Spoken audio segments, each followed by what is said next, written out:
Sarah. Melissa. What are we doing today? We are reading Prep by Curtis Sittenfeld. Let's do it.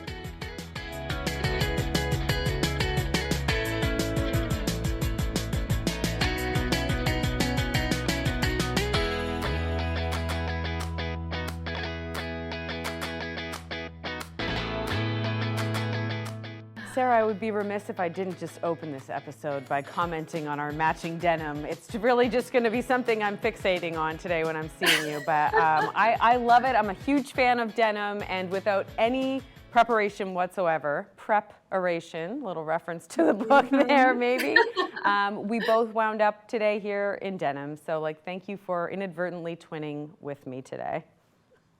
Denim never goes out of style. You could say that it's a classic, it's a staple, which I think is also relevant in terms of the book that we're reading today, because this book is 20 years old. Oh, that's quite an aged book. Maybe it's on its way to being a classic for sure. And I feel like denim, denim's a bit of a mood too. There's a certain vibe that goes along with just denimness. And I've been hearing this term mood read just more and more. I encountered it, and then I feel like now it's just always popping up for me. What does that expression, mood read, mean to you?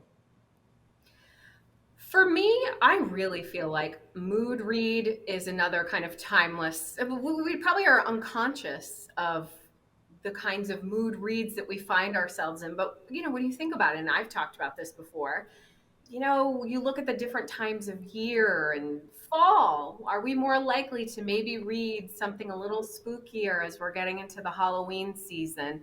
Obviously, we've got a Christmas read. We're looking for holiday spirit. That's a mood for sure.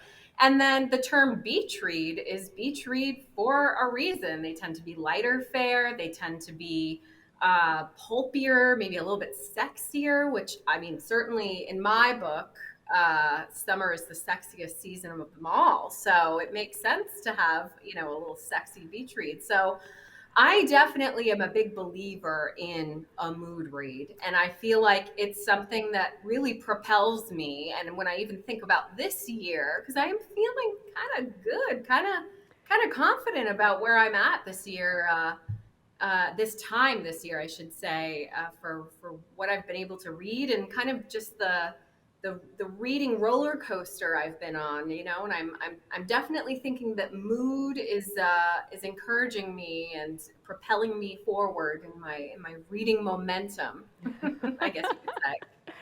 Yeah, I can see that. When I've encountered this term mood read, I wasn't really sure if it meant about the selection of the book. Sometimes we're really strategic about okay, I'm going to finish this book and I really want to read this book, and having this TBR that we're working our way through. So my initial understanding of mood read was just picking something spontaneously, just seeing it and being I'm in the mood to read this, and then reading it. But the more that I'm hearing this term, it feels like it's about just sort of reading a book for a feeling, reading a book for a vibe, as opposed to, say, plot. And call me a traditionalist, but I'm a bit of a sucker for a plot. I do like a plot, but I know that not every book necessarily has or has to have a plot. What are your feelings on this? It's funny. I am certainly discovering more things and habits and preferences that I really have when it comes to being a reader, and just based on the kinds of books I've found myself being drawn to, and also some conversations. We're always talking about the beauty of reading books is that you get to have these conversations with a book and with others who have read the book. It's a shared experience. And I have really discovered that plot is not the end all be all for me. Plot is not something I need to be able to enjoy a read. I had a very interesting conversation probably about a month or so ago with my sister-in-law, and she's an avid reader. In terms of our kind of Venn diagrams of the types of books that we read, they don't overlap a ton, but they do a little bit. And we of course follow each other on Goodreads, which, I'm more and more looking at that as a really good tool to kind of monitor my reading and, find new reads, all of that. But she had read a book and went on Goodreads and saw that I had read and rated that book. And she reached out to me immediately and she was like, I need to talk to you about this book. I have feelings about it. And the conversation that ensued from that was and it was about a book that we've talked about on this podcast. It was Emma Cline's The Guest. I believe that might have been like episode 4 Yeah, of and our will first interject season. here in case anyone hasn't listened. That is our top, like that of Yeah. all of the episodes we have done. That one has been listened to, downloaded, streamed the most by kind of a long shot compared to any other book we've talked about. So yes, carry on. It is interesting and I think that maybe this is relevant that the fact that that's a most listened to episode and the kind of conversation I had with my sister-in-law about it, because that book would definitely be a mood ring. There is atmosphere to that book. There is not a lot of plot. And in the conversation that we had, the thing that bugged her the most, that made her have all these feelings about this book, is that there wasn't a plot. And she kind of finished the book and was a little bit mad at it and thinking like, why did I read this? Like, what really happened in this book? She wanted to take it out on you, it sounds like. Yeah, it was a good conversation, and we definitely exchanged some kind of LOLs about it. Although we did ultimately disagree about like I guess our interpretations of the book. And for me, it was atmospheric enough, it was vibey enough that I really got a lot out of that book. But I didn't need like a super compelling, well drawn out plot for me to enjoy it. And I would really encourage people to listen to that episode if you haven't yet, because I feel like this is why could read, should read, must read. This is, something that we do is because we try to be relatively spoiler free with how we talk about the books. But I think even just based on our conversation, and as well as whether or not we feel it's a could, should, or must read, can really kind of give a person the idea of like, I don't know if I would like that book. And even though I might be giving it a certain rating, but I found that to be a really interesting, just like an interesting thought. And then I was thinking about books that I've read and enjoyed, even just this year alone, and really seeing a pattern of not super heavy plot. I mean, one of our more recent episodes where I talked about Our Evenings by Alan Hollinghurst. Look at that. Said that Nailed so it. well. That wasn't super plot driven. It was very episodic, and it really was all about character rather than plot.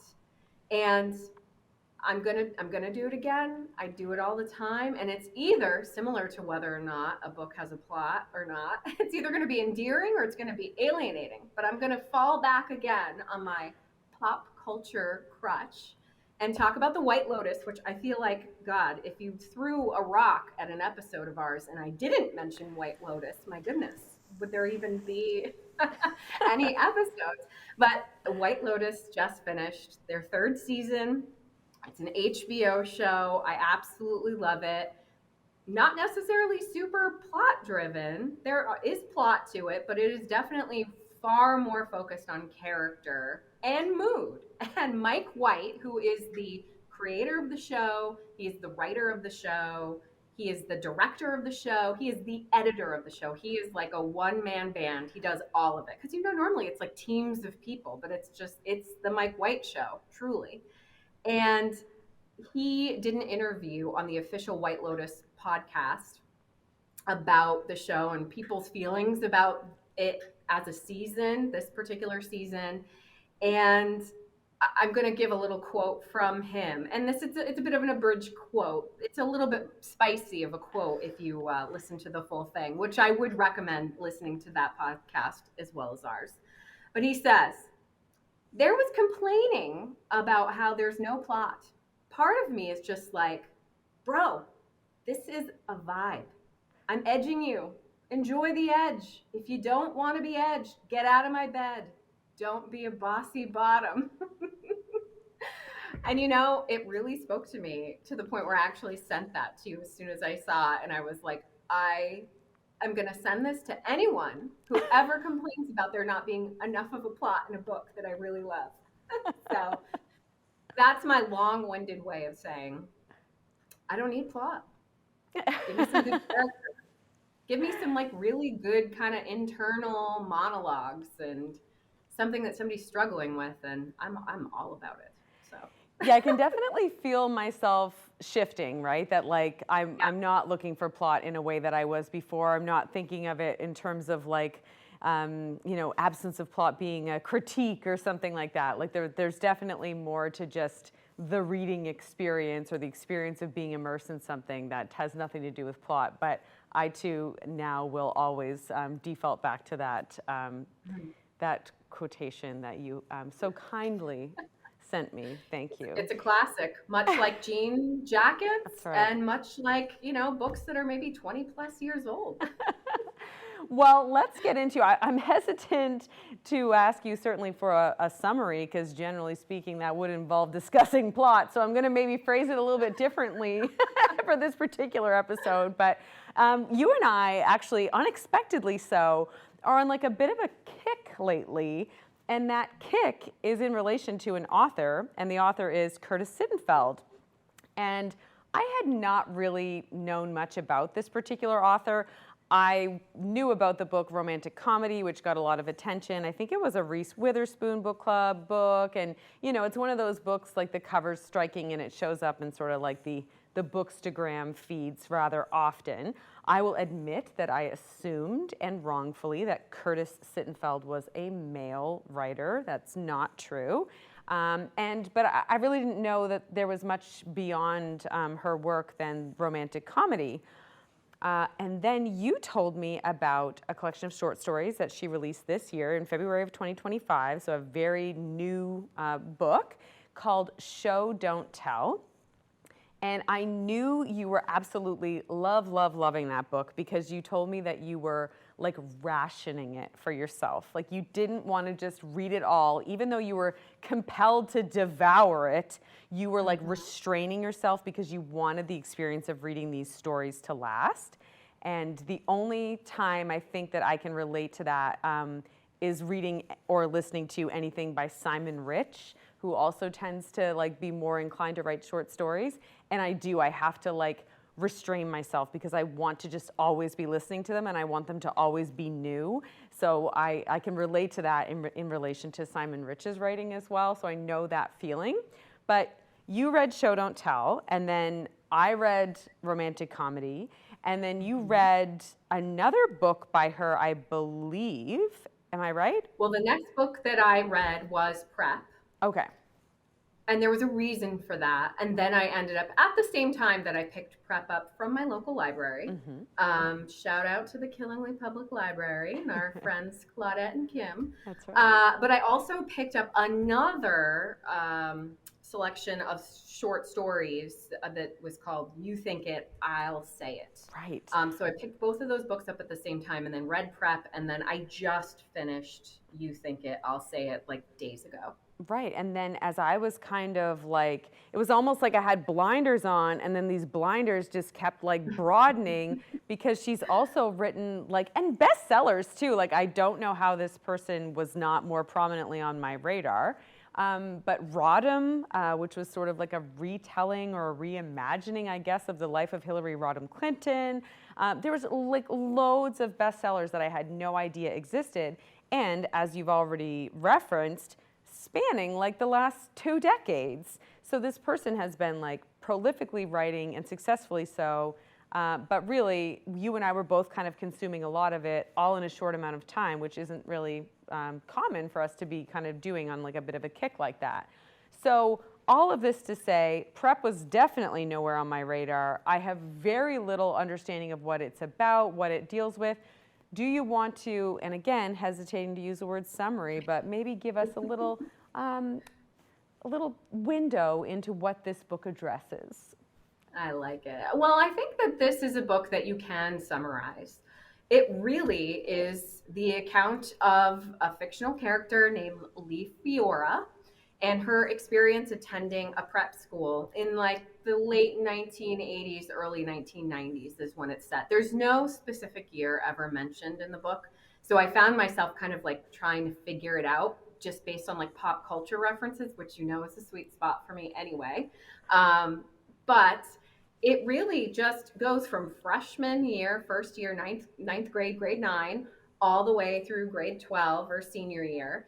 And it's just her experience. Now, Lee is from South Bend, Indiana. So she's a Midwestern girl, and she's found herself at this prep school. It's called Alt Academy, and it's in Massachusetts. So it's on the East Coast in New England. New England is kind of known for prep schools, at least here in the United States.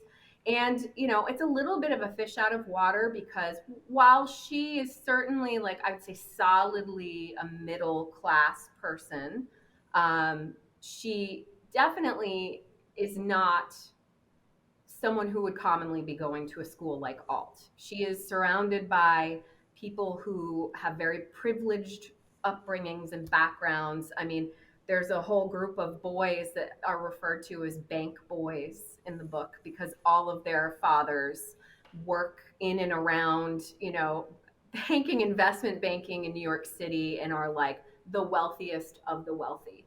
And so it's a real internal account of what it felt like for her to go to this school. It deals a lot with identity and the shifting of identity that comes from being this fish out of water, thrust into this environment where you're, you know, trying to figure it out and trying to belong, or at least trying to fit in or blend in.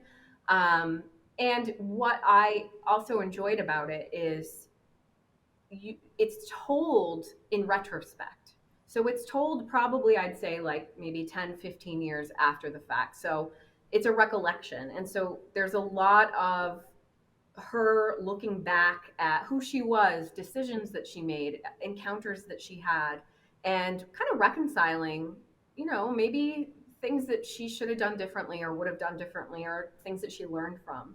But that's really kind of it in a nutshell. It's four years of this young girl's life, um, and this life changing experience of going to this school.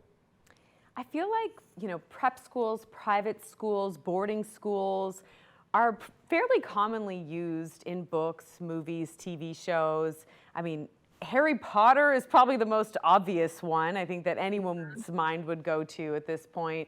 But even Our Evenings that we talked about in the last Rogers episode is partially set, especially in the early days, in a prep school. I even was thinking about like The Facts of Life, I'm pretty sure was like set in a school.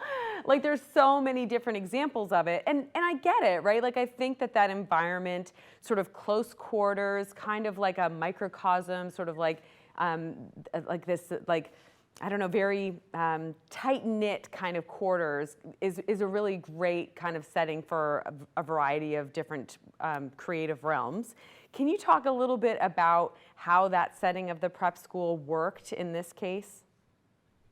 Well, I definitely think a prep school as a setting, I mean, this is going to be very morbid, but when we think about Disney movies, and stay with me on this one, a lot of times the parents of whatever protagonist that we're kind of following along on their adventure loses their parents tragically at a very young age, and that's what kind of propels them and thrusts them into this adventure. And in a weird way, a prep school as a setting also does that without you having to have like this tragic loss in the character's life, because you're taking a character at like a very formative age. You know, you think about it, it's really like ages like 13, 14 through say 18, a time when normally you would be under the care and guidance and supervision of an adult. And certainly you are under the care and supervision of an adult at a prep school, but in a weird way, it's like kind of being thrust into this like almost like college dormitory environment. You're left to your own devices a lot, and you have to really navigate socially this environment because you're living in it as well as going to school in it. And so I feel like it is a really effective way of showing a character on a journey in a way. But I think as well, and going back to this idea of Lee, the character is a fish out of water, I think it's also a really great way for young characters to be shown in like kind of that clash between cultures and what that looks like and what that feels like, and to be so immersed in that kind of an experience, it's surrounding you and you trying to really kind of catch up and keep your head above water, you know, to kind of stick with the fish out of water and swimming. Yeah, and I think Yeah. that I'll admit I'm not particularly familiar with like prep school as a concept and certainly not as like a location, but I feel like there is an attempt to make it a very sort of democratized space in the sense of like they typically tend to wear uniforms, right? Like sort of making everyone uniform, as it were. You know, probably their living quarters are relatively, you know, consistent for all the students. They're taking probably similar courses, this type of thing. So the idea is that everyone is participating or benefiting or engaging with this version of education in a very equal way. But I suspect that part of what happens in this book, too, is that it tries to show where those inequalities are, even though there's an attempt to make everyone sort of more uniform. Certainly. I mean, I think that that kind of uniformity only works to a certain point, and these differences will surface, they will show. And Lee, similar to David in Our Evening, so it is funny that both of these books are set in prep schools, and I just had to talk about them. Um, she is a really observant, um, observant and kind of shrewdly aware character, and I think that that's all, you know, obviously like a survival instinct, and it serves her well because it does allow her to kind of blend in, but she's always really aware of the things that separate her from other people at the school.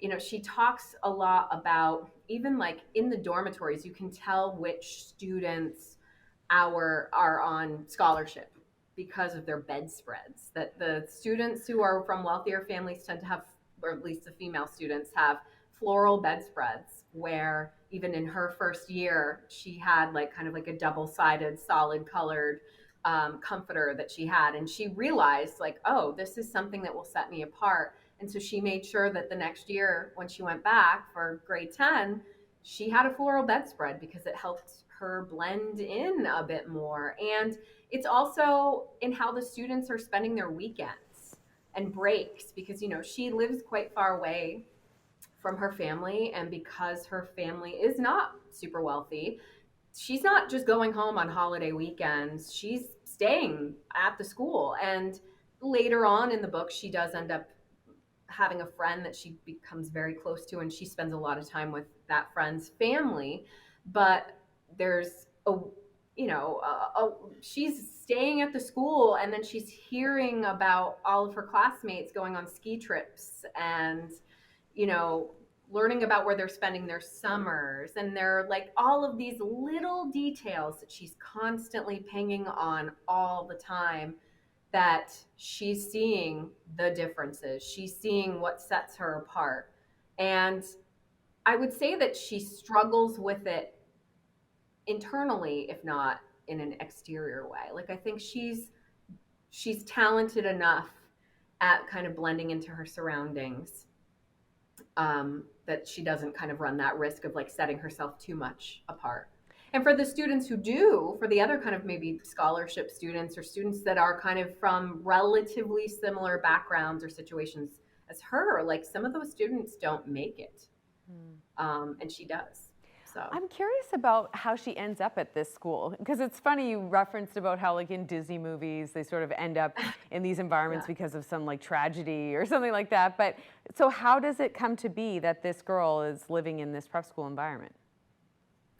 So it's interesting, and I didn't mark this as a passage to read, but she really kind of sought it out on her own. I think again, even as like a young person who was in like middle school, she looked at her high school and saw how kind of like blasé it was. And she, I think, was a good enough student where she could be somewhat competitive. Like she was one of the top students in her school. And so she took it upon herself to research and apply to alt school as well as several other private schools, because I think she had this idea in her head of wanting to have this special experience. And she talks about how a lot of it had to do with like the boys that were in the high school at her local high school, and how they were all kind of like long, greasy haired, wearing band t-shirts, and even just sending away for the brochures for these private schools, the images that were attached to these brochures of like, you know, co-eds sitting in their, sweaters, their fall sweaters, sitting under a tree with beautiful foliage, like studying together. And she was just like, this is the kind of place I could have this magical experience. I could fall in love with someone interesting. And she kind of like had this idea in her head of what she could do. And she applied, she ended up getting in. Her parents were kind of like, oh, that's wonderful, but we can't afford this. And then lo and behold, she was able to get a scholarship that covered like 3/4 of her tuition. And so her parents looked at this as like an opportunity for her to get ahead and maybe have a better job and have a better income. And they went for it. And then, as you're meeting her in her first year of school, there's a lot of kind of trepidation where she's like, oh, I actually did this. Like, I'm here now. I have to experience this. And this, like, this may not be, this may not be what I wanted it to be and what I thought it was going to be, which often, our expectations and reality don't always match up. And that is certainly the case for her. Right. So how does it, I mean, obviously, like you said, it's at a very formative moment in her life, but this is a pretty influential circumstance to put yourself in as well, like not only educationally, but socially, all of these different factors. So is she there for the full 4 years? And then what is that journey like? Like, how is the version of her that comes out in grade 12 at graduation impacted and changed by those 4 years in that school? So you really, I mean, she outwardly addresses it in the book of how there's a new version of herself. There's a person that she's becoming because of this experience and because she has had to try to fit in. And I feel like it is so apparent in there's a section, probably like say middle of the book, and it's in her grade 11 junior year of school. And the first 2 years, they have a parents' weekend that it's every fall. It's in like late October. Parents will come and they kind of spend the weekend at the school, and they get to see where you're living. They get to meet some of your teachers. There's certain special events. I'm sure it ends up being probably like some sort of a fundraising event as well. But the first 2 years that she's at the school, her parents don't come. They can't afford to. Her brother, she has two brothers that are at home and they can't come. And so she just kind of skirts on by and is kind of cool with it. Like, it's kind of cool with them not coming and being there. But her junior year, her parents drive out. So it's like an 18-hour drive to get to the school, and they come for parent weekend. And it's a bit of a disaster. Like, it's one of those experiences reading it where you're like kind of cringing for her, cringing at her, cringing for her, and you can just see like the train wreck coming of this kind of building tension throughout the course of this weekend and this experience of having her parents come to the school. And I have a couple excerpts that I want to read. And this is her thinking about the fact that her parents are about to come, and really kind of trying to process that and prepare herself in a way. So I'll begin. Not that I didn't enjoy spending time with my parents, but wasn't I finally becoming comfortable at Alt? Weren't dinners like this evidence of my increasing sense that I belonged? I had entered the dining hall alone, and then, even though Nick had been there, I'd participated in the conversation, eaten spaghetti. My entire first year at Alt, I hadn't dared eat noodles in public. And weren't those signs of progress? It struck me suddenly that my parents might be bewildered by me, the alt version of me, for whom it was a daring act to eat spaghetti. In sixth grade in South Bend, I'd won first place in a pie eating contest at my elementary school carnival. I'd scarfed down the pie using no hands, collected a gold plastic trophy shaped like a vase with handles, thrown up in a trash can, and proceeded directly to the U turn, a ride on which my friend Kelly Robard and I sat in a cage compartment that spun and flipped. But I had changed since then. I was different. And no matter what my parents might think, this, my alt self, was now my real self. Outside, it was dark and cool. The stars were bright white, and the almost full moon was gleaming. The next 2 days were supposed to be perfect late October weather, sunny but not hot, and all over campus the leaves had turned gold and red. For the last 2 years, the weather had been similarly ideal for Parents' Weekend, which was unsurprising. Alt often seemed to me like a person who always got what he wanted. And I didn't resent this institutional good fortune. On the contrary, I felt grateful to be a citizen of it. Though I personally did not always get what I wanted, I was still part of Alt's universe of privilege. I spoke its language now. I knew its secret handshake. My sense of belonging had perhaps never been as acute as on this evening, and I don't know if I recognized it then. Later, it was obvious. But surely the timing was no coincidence. It was because my parents were coming and because I knew they would not belong. Worlds colliding. So, yeah. And and like I said, you're reading it and you're just like, oh God, this is not gonna end well. Like, and you're almost like, oh Lee, like just be a little nicer. Because she's on edge for the entire time that they're there. Any kind of social interaction she has with other classmates, and God forbid their parents, even the hotel that she told them to stay at versus the hotel that all the parents stay at, like it was just like one thing after the other, and it ends up, and I don't want to give it away, this 20-year-old book, I don't want to give away what happens in it.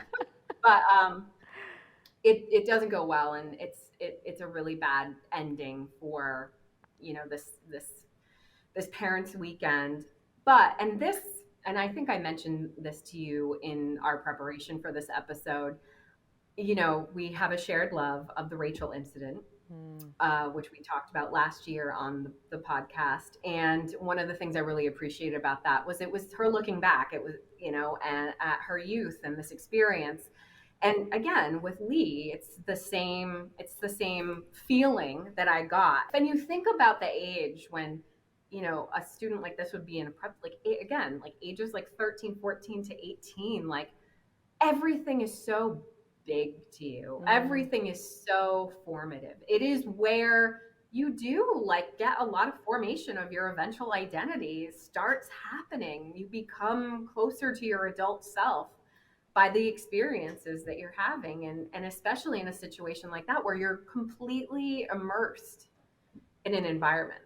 And while I am certain that the character Lee is not Curtis Sittenfeld, it's hard to not acknowledge the fact that Curtis Sittenfeld did go to a prep school, which she has admitted herself resembles Alt in many ways. And I can't help, as someone who hasn't read it, but listening to you talk about it and how Lee is reflecting on that experience. And like you said, kind of reconciling the choice to be there and their attendance at that school, which, by default removed them from their more domestic family, circumstances as well. Is there something to it that this is also Curtis Sittenfeld's way of reflecting and reconciling their decision to go through this experience? Yeah. You and I both, I mean, we both have kind of listened to some, podcasts and looked at reviews. Cause of course, I'm always obsessively looking for reviews after I've read something. Cause I always want to like confirm what I felt.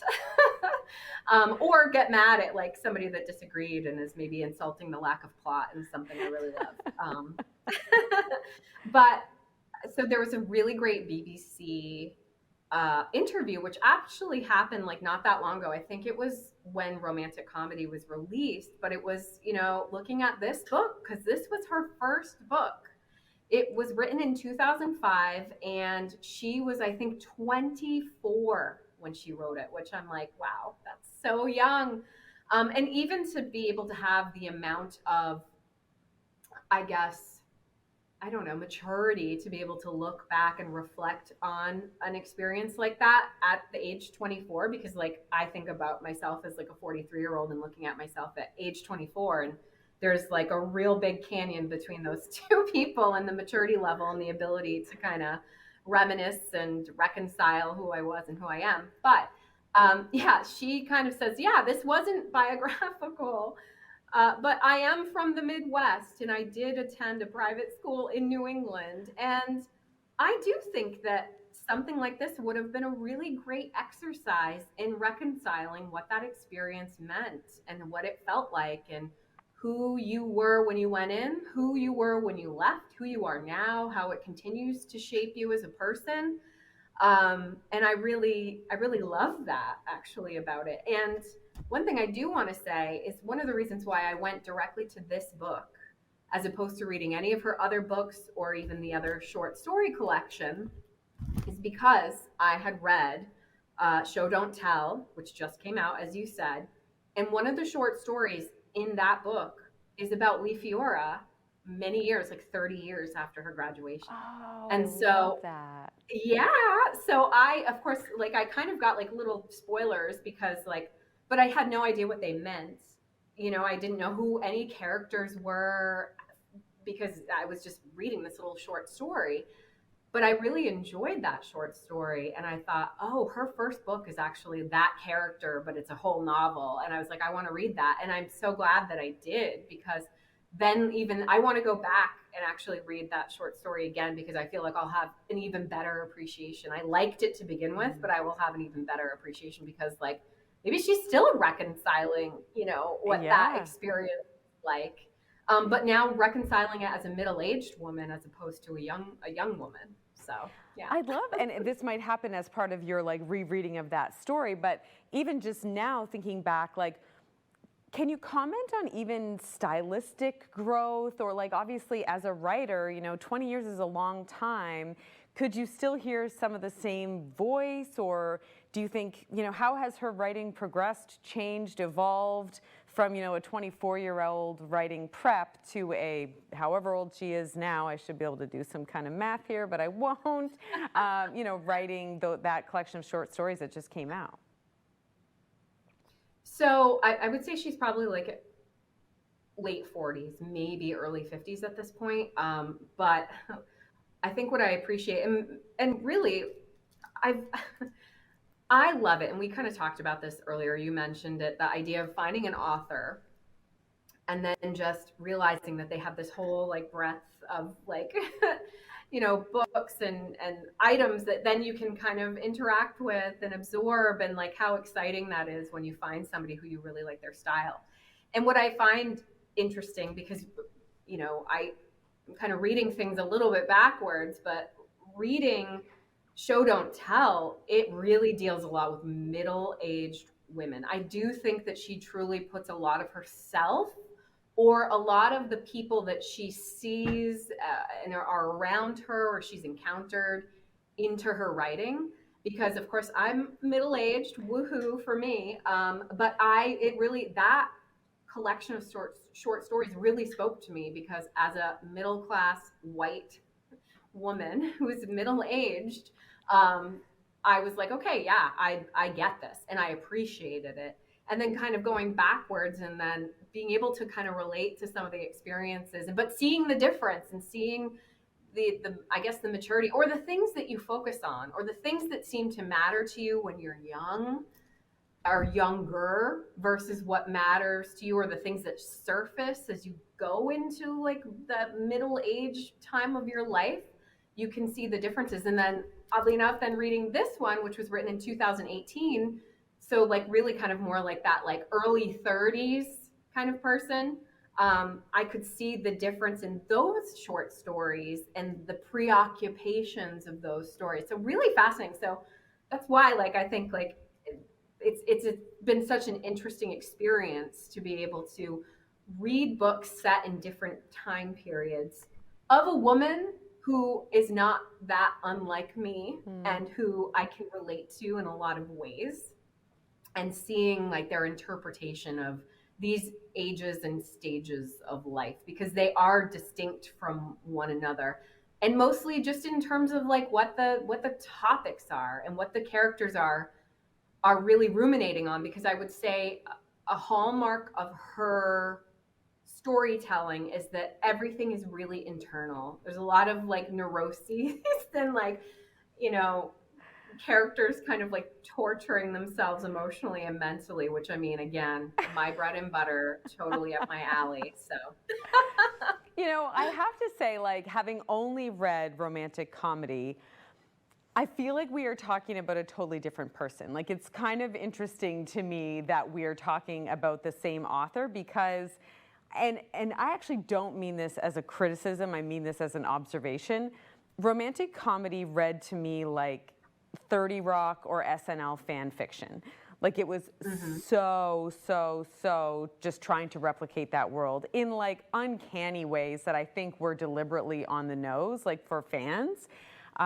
So to think that that person also was able to kind of dig as deep as what you're describing is really interesting to me. But I'm wondering if the same way that we talk about like the palate cleanser reading, it's like you read something super heavy and then you're like, oh, just give me like some Emily Henry for like, just a little bit of a break.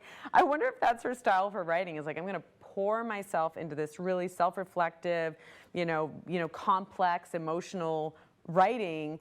And then I'm going to write like something that's funny and it's set in an environment where there's comedy being written and romance. And is that like kind of therapeutic and restorative even for her to then move into like a more like a deeper project right after that? yeah, I think you're onto something there. And I also think, I mean, this is someone who is like, really interested in the craft of writing and writing different types of stories. I mean, the fact that she's got short story collections, she's got novels, and the different styles, because I mean, she's got two different stories that are written like fictionalized versions of two, I guess, first ladies. One, as you mentioned before, Hillary Rodham Clinton, which is Rodham, and then The American Wife or An American Wife is based on Laura Bush.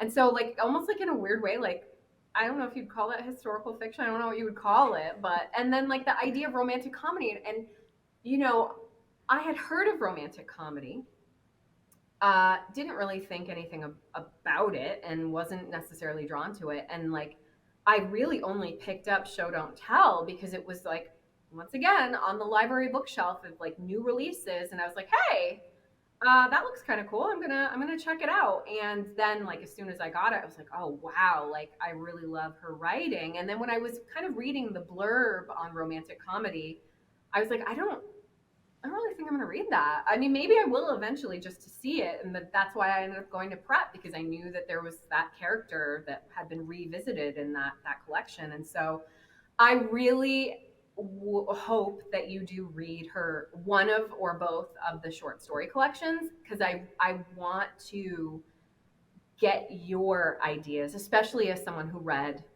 romantic comedy and that was your first encounter with her and your first impression of her. And that's one of the reasons why I'm talking about prep as opposed to talking about Show Don't Tell, because I'm hoping that maybe at some point it's a shared read of ours that maybe we can revisit together and talk about a little bit more, because I think there's some like really juicy topics that get explored in those short stories. So Yes, I fully intend to read it. I promise you that. It is my promise to you. So as we've talked about the range of this author and the spectrum of literature that they have produced, I do want to rein us in and talk only about prep as I ask you, in your opinion, is Prep by Curtis Sittenfeld a could read, a should read, or a must read?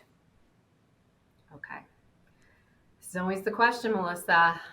So I'm calling it a should read, a solid should read. And I'm only saying that, I mean, for me, it was a must read. I really, really enjoyed it.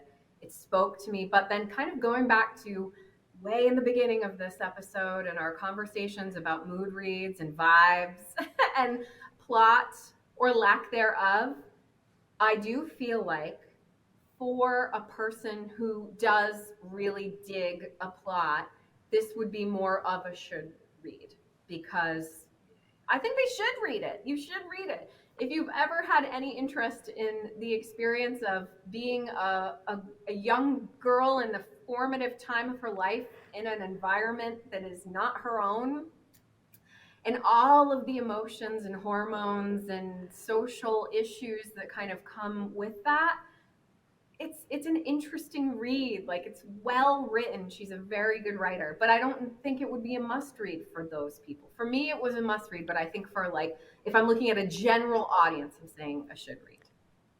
So that's my